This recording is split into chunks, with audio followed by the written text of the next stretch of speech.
बातमी आहे भाजपच्या रोड शोची, कारण चंद्रपूरच्या नंतर मुख्यमंत्री देवेंद्र फडणवीस यांचा रोड शो अमरावतीमध्ये देखील पार पडला आणि चंद्रपूरमध्ये सुधीर मुनगंटीवार सोबतच किशोर जोरगेवार हे फडणवीसांच्या सोबत या रोड शो मध्ये सहभागी झाले। यावेळेला बोलत असताना मुख्यमंत्र्यांनी विजय आमचाच होणार असा विश्वासही व्यक्त केलाय। दुसरीकडे अमरावतीमधल्या रोड शो मधून मुख्यमंत्र्यांनी भाजपला बहुमत मिळेल असा विश्वासही व्यक्त केलेला आहे।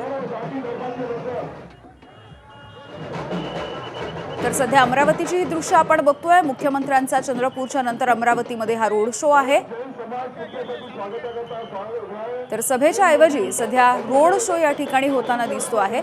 चंद्रपूरमध्ये देखील आज सकाळी भव्य असा रोड शो या ठिकाणी पार पडला आणि यानंतर पुढे अकोल्याला देखील अशाच पद्धतीचा रोड शो आज होणार आहे।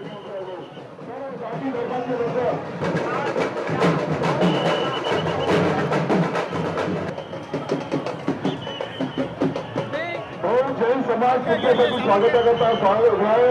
जैन मंदिर अतिशय प्रसिद्ध असलेलं मंदिर आहे। मंदिरची भांडे यांच्या नेतृत्वामध्ये तुम्हाला आशीर्वाद देण्यात होता। भगवान महावीरांचा त्या ठिकाणी ते आशीर्वाद घेऊन सर्व जाती धर्माचे लोक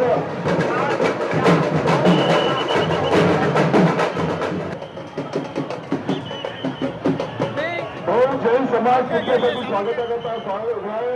जैन मंदिर अतिशय प्रसिद्ध असलेलं मंदिर आहे। मंदिरची भांडे यांच्या नेतृत्वामध्ये तुम्हाला आशीर्वाद देण्यात होता।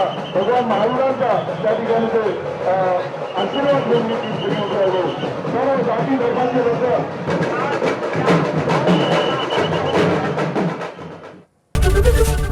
एबीपी माझा, उघडा डोळे बघा नीट।